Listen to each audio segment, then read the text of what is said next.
Ayan, alright. So, welcome po sa aking page, Jack sa C Vlog Channel. So, meron po tayong dalawang video dito na panonoorin at bigyan natin ng reaction. So, hindi natin to patatagalin, guys. Let's watch this. Tara. Kilala mo? Nagsuyok. Nadakpan ra.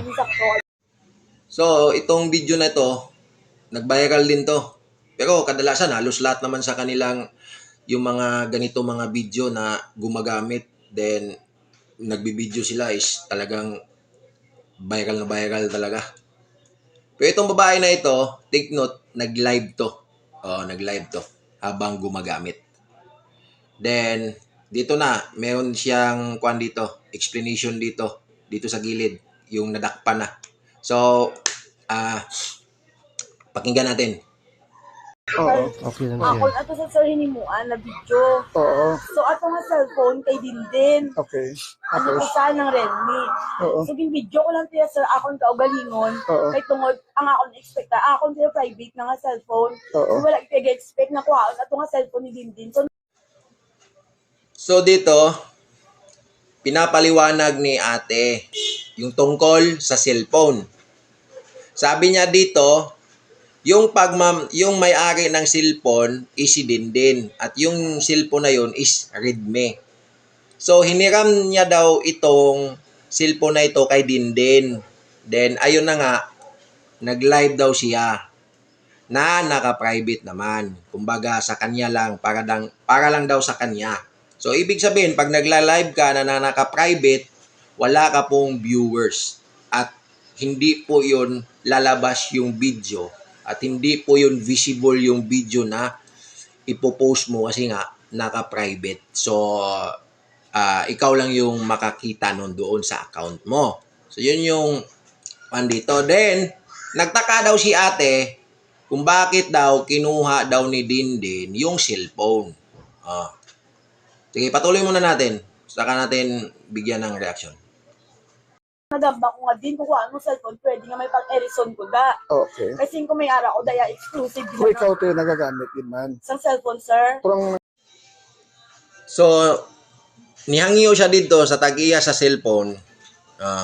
Sinabihan niya yung may-ari ng cellphone na pwede bang, kumbaga pagkaintindi ko, pwede bang i-delete ko muna yung mga video kasi merong mga exclusive dyan na video. Yun yung sinabi ni ate. So, tuloy natin. nag-roro ka gin-video mo pag-roro mo. Oo sir yung video ko ya sir. Kaya wala ko expect na mag-bulgar sa amo na yan sir. Mukha tanawon. Pero wala ka man tuyong i-post to. Wala gid sir. Hindi pa man to siguro sir na laing gid ulo ngayon ko to sir. Okay. Kasi oh. Dito sa last part ng ating video is parang nilabuan tayo, no, kasi hindi natin maintindihan yung hindi ko maintindihan yung lingwahe. Kasi naman hindi naman Bisaya, then hindi din Tagalog. So, pero yung dun sa huling bahagi, sabi niya na hindi daw niya sinadya yung pagka-post. Parang yun yung ibig niyang sabihin. So, ganito. Okay, dito na tayo sa bibigyan ko na ito ng kumbaga reaction or pananaw ko dito. Itong sinasabi ni ate na hindi daw niya pagmamayari yung cellphone na yon, kay Dindin daw yon. So yun, parang gumawa siya ng isang kwento to justify na hindi naman siya yung nag-post. Ganon. Kasi nga, hindi naman siya yung may-ari ng cellphone na yon. So parang nilalabas niya, sir, kung na-post yan, sir, hindi naman ako nag-post yan. Wala naman ako sa, okay naman yung katinuan ko, sabi niya. Hindi naman ako siraulo kung ipopost ko yung nagda-drugs daw na gumagamit. 'Di ba? Pero ate, ito ate wala kaming pakialam. Well, hindi naman din natin masasabi na wala tayong pakialam doon sa cellphone. Kasi nga, dahil doon sa cellphone na yon, yun yung dahilan. Kaya na-post ang video na yun, then kumalat. Pero, itong alibay kasi ni ate is, wala kasi siyang mapapakitang ebidensya. Or, depende kung meron ba talaga siyang kayang mapapatunayan niya na hindi talaga siya hindi talaga niya pagmamayari yung cellphone na yon. Pero medyo mahirap yun. Pero ate, bottom line dito ate ha. Ang bottom line kasi dito ate,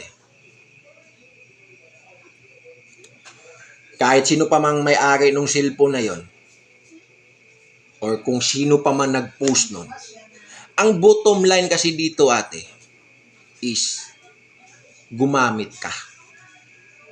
Then, habang gumagamit ka, hinahayaan mo ang sarili mo na makunan ng video. 'Di ba? Yun yung ginawa mo. Kumbaga, desisyon mo yun. Kumbaga, yun yung plano mo. Na habang gagamit ako, magla-live ako dito na naka-private. So, yung alibay mo or reasoning mo na gusto mong ma-justify yung mga bagay-bagay dyan, kung ano talaga yung totoong nangyari doon, wala na yun.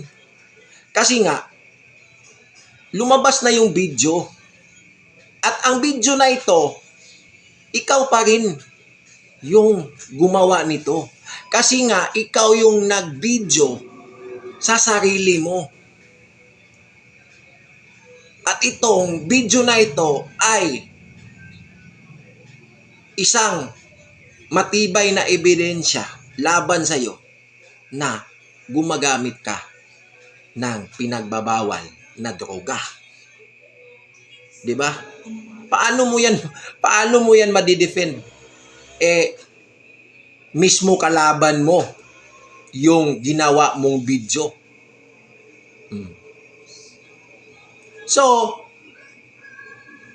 para sa akin, ate, meron ka na talagang motive na to share